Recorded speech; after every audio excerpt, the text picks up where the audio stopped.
It's been called one of the 7 wonders of the modern world.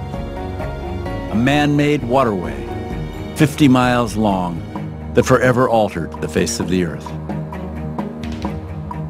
The Panama Canal exceeded any country's capacity. If in 1904 you asked me to put money, I would have said, no, it cannot be built. Nobody knew how this was going to be done. The geographic location of Panama, the Isthmus of Panama, has always been coveted as a way of making the oceans meet. With the building of the Panama Canal, the realization of a dream became an expression of the power, the strength, the might of a growing nation. For nearly 100 years, the Panama Canal has stood for the triumph of technology over nature.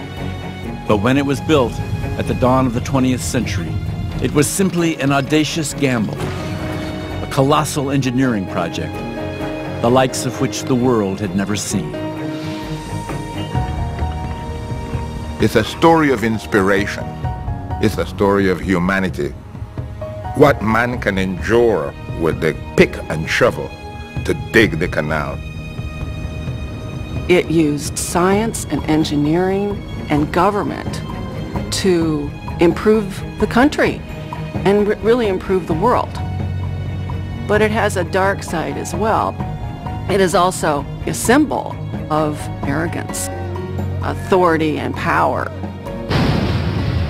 The canal really announced the United States as the leading country in the world. It demonstrated an extraordinary will and determination. They had succeeded in conquering nature as no one had ever done before. In the eyes of most of the world, Panama was a miserable sinkhole, a place synonymous with corruption, disease, and death. The Americans took a different view. No nation on earth had more to gain from a canal than the United States. The close of the 19th century had been witness to its astonishing rise, the sudden dramatic expansion of its industry, its gathering economic might, its surprising aggression against Spain in the War of 1898. Now, on the threshold of the new century, the brash young country, barely 100 years in existence, was poised to become one of the world's great powers. To President Theodore Roosevelt, who took office in 1901, the canal was the obvious path to America's future. Roosevelt wanted American power to be projected outside of the North American continent, really for the first time. The key to this was, for him, the building of a Panama Canal, which could link the two oceans and provide a conduit for sea power. This was the crucial thing for him. He saw the canal essentially as the way to protect American interests, particularly American commerce. The United States was the #1 industrial power in the world. And when you begin to look at the world in those terms, then what you begin to think about was, how do you get from New York to the markets of Asia? This is the first time in American history where we start to think globally.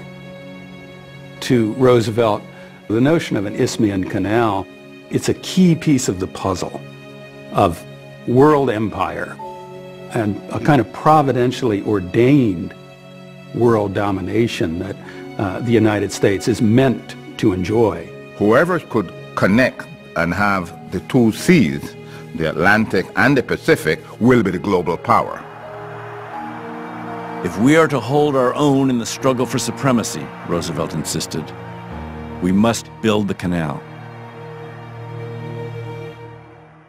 But the rights to the land in Panama proved difficult to negotiate.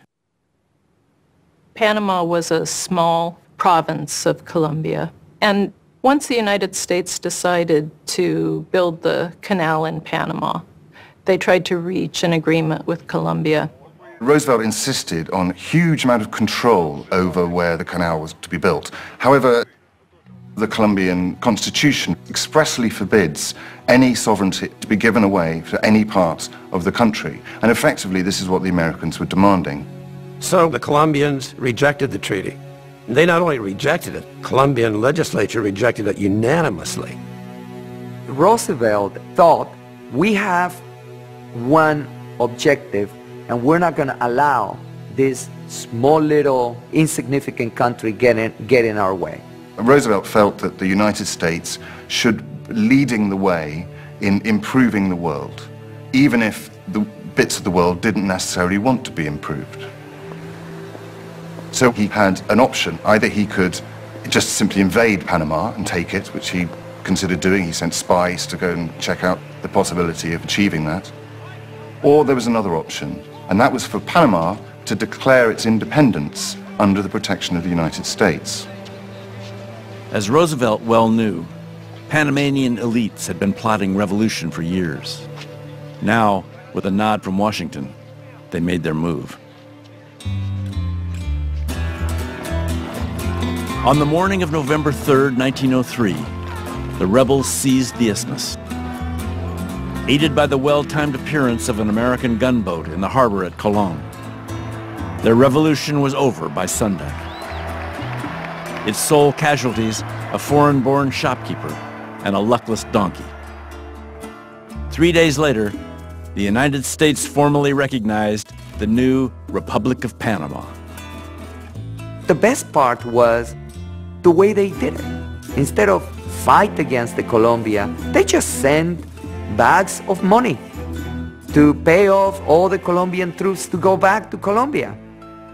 So this was a bloodless revolution. Colombia, they didn't imagine the audacity of Teddy Roosevelt. We will make Panama into a new independent country. They will sign us off this tract of land, and then we will have a canal and they will have a nation. And that was the birth of the nation of Panama. For Stevens, the first order of business was to retool the Panama Railroad, which had been built in the 1850s and was by now so decrepit that he once described it as two streaks of rust and a right-of-way. Stevens realized that this was going to be a huge exercise in logistics.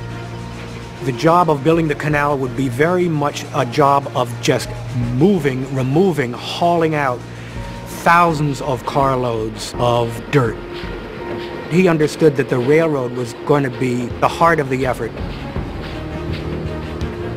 In the system Stevens ultimately devised, the railroad would function as a giant conveyor belt, and its position would shift continuously to accommodate the work as it progressed. To speed the relocation along, he seized on an ingenious innovation, a swinging boom mounted on a flat car that could lift and move yards of existing track without first having to take it apart.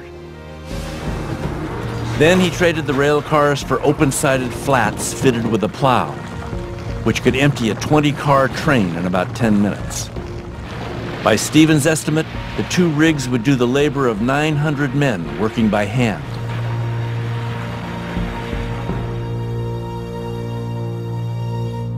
The cleverest little trick that he did was to plan the work so that the digging would start at either end of the 9-mile Culebra cut and move towards the middle, which was the highest point.